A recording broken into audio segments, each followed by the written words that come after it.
गोमती बहुत ही गरीब था।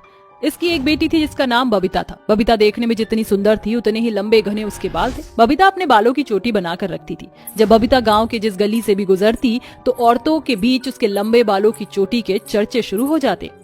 नीलम देख रही है, बबीता जा रही है। हाय कितने सुंदर केश हैं, देख देख इसके लंबे बालों की चोटी कैसे नागिन के जैसे बल खा रही है। अरे मुझे नहीं देखना, उसके बालों की चोटी मेरा जिया जलता है। तुझे पता है हमारे गांव के जितने भी बाके हैं ना, सब बबीता के लंबे बालों की चोटी पर लट्टू हैं, इसलिए कोई हमारी ओर देखता भी नहीं। सच बताऊं, मुझे तो इसकी चोटी से चिढ़ होती है। जहाँ गांव की ज्यादातर औरतें बबीता की जैसी मोटी चोटी चाहती थी, वहीं कुछ लड़कियां बबीता की चोटी से बहुत चिढ़ती थी। दिन गुजर रहे थे। एक दिन गोमती बबीता से बोलती है, बबीता बेटी कल तू ये सूट पहनकर तैयार हो जाना। क्यों माँ, कल कोई आने वाला है क्या? कल तुझे देखने लड़के वाले आ रहे हैं, बस तेरे हाथ पीले हो जाएं, फिर चाहे मेरी मिट्टी उठ जाए। ये सुनकर बबीता की आंखों में आंसू भर आते हैं और वह बोलती है, माँ खबरदार, फिर कभी ऐसा कहा तो। अगली सुबह बबीता गुलाबी रंग का सुंदर सा सलवार सूट पहनकर अपने बालों की सुंदर सी चोटी बना लेती है। इतने में लड़के वाले हाजिर हो जाते हैं और जैसे ही सुनील की नजर बबीता के लंबे लहराती चोटी पर पड़ती है तो सुनील बबीता पर दिल हार बैठता है। माँ, मुझे बबीता पसंद है। बेटा तेरी पसंद ही मेरी पसंद है। बहन जी हमें बबीता पसंद है। सुंदरता की खरी खान है आपकी बेटी और इसकी चोटी तो बड़ी सुंदर है। मगर समधन जी आप तो देख ही सकती हैं, मैं बहुत गरीब हूँ, मेरे पास आपको दान दहेज देने के लिए कुछ भी नहीं है। हमें दान दहेज नहीं चाहिए समधन जी। समधन जी इसकी सुंदरता के आगे सारा सौदा फीका है। आप बबीता को एक जोड़ी कपड़े में विदा कर दीजिए बस। इस तरह बीतते दिनों के साथ बबीता शीला की बहू बनकर ससुराल आ जाती है, जहाँ अपनी सुहागरात पर सुनीता बबीता की चोटी छूते हुए बढ़ चढ़कर बबीता की चोटी की तारीफ करता है। बबीता, तुम्हारी चोटी बिल्कुल मखमल की तरह मुलायम है। जी तो चाहता है तुम्हारी जुल्फों के साए में सोया रहूं। अपने पति के मुंह से बालों की तारीफ सुनकर बबीता शर्मा जाती है। अजी ये तो मुझ गरीब की खुशकिस्मती है जो मैं इतने अच्छे खानदान की बहू बनी हूँ।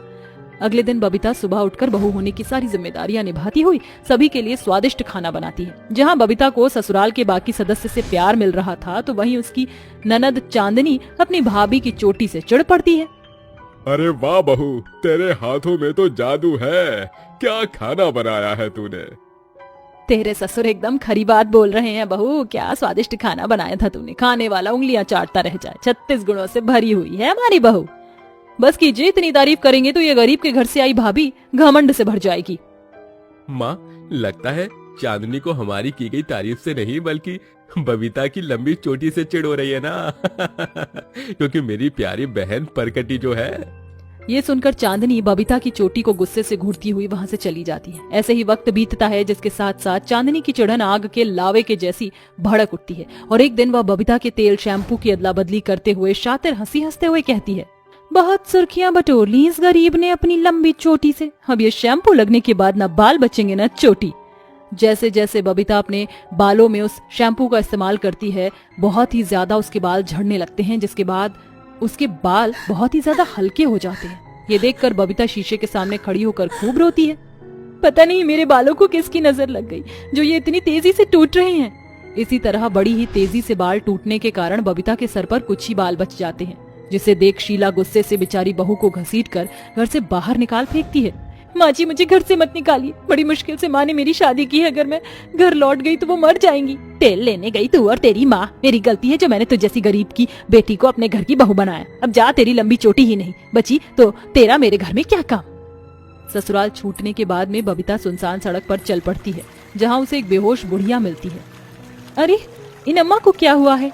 बबीता उस बुढ़िया के मुंह पर पानी के छींटे मारती है, जिससे वो बेहोशी से बाहर आ जाती है। अम्मा आप ठीक तो हैं? हाँ बेटा मैं ठीक हूँ, मेरी जान बचाने के लिए शुक्रिया। वैसे बेटी तुम बड़ी परेशान लग रही हो। बुढ़िया को अपना हाल पूछता देखकर बबीता रोते हुए उसे सारा हाल बताती है, जिसके बाद बुढ़िया जैसे ही उसके सर पर हाथ फेरती है तो बबीता की पतली चोटी जादुई चोटी बन जाती है। बेटिया अब से तुम्हारी चोटी कोई आम चोटी नहीं बल्कि जादुई चोटी है जो तुम्हारी जरूरतें पूरी करेगा। शुक्रिया अम्मा, मैं चलती हूँ। जादुई चोटी पाकर बबीता खुश होकर अपने ससुराल लौटकर अपनी सास को सब कुछ बताती है, जिसे देखकर बबीता की सास शीला का मन लालच से भर जाता है। क्या सच बबीता बहू, तू सच बोल रही है? तेरी चोटी जादुई हो गई है? जरा हमें भी तो दिखा अपनी जादुई चोटी का कमाल। जी ठीक है, ए मेरी जादुई चोटी अपना कमाल दिखा। बहू के इतना बोलते ही उसकी जादुई चोटी सोने की सुंदर मोटी चोटी में बदल जाती है, जिसके अंदर से खूब सारे सोने चांदी के चमचमाते सिक्के बरसने लगते हैं। अरे वाह, तेरी चोटी तो सच में जादुई हो गई बहू, जीती रहे। बहू की जादुई चोटी से उसे ससुराल में बढ़कर मान मिलने लगता है, मगर शीला को जब भी जरूरत पड़ती तो वो बहू की जादुई चोटी से अपना लालच पूरा करती। बहू जरा अपनी जादुई चोटी तो घुमा, वो क्या है ना, लॉकर के सारे पैसे खत्म हो गए। बहू हिचकिचाती हुई अपनी सास के लिए जादुई चोटी की मदद मांगती है। ऐ मेरी जादुई चोटी, मेरी मदद करो, मुझे सोने के सिक्के दो। बहू के इतना बोलते ही उसकी चोटी सुनहरी चमक से भर उठती है और सोने के सिक्कों की बारिश करने लगती है। ये लीजिए माँ जी, इतने सोने के सिक्के ठीक है? हाँ, फिलहाल के लिए तो इतने से चल बन जाएगा। अरे ओ मेरी भाभी, कभी अपनी ननद के लिए भी अपनी चोटी का जादू चला लिया करो।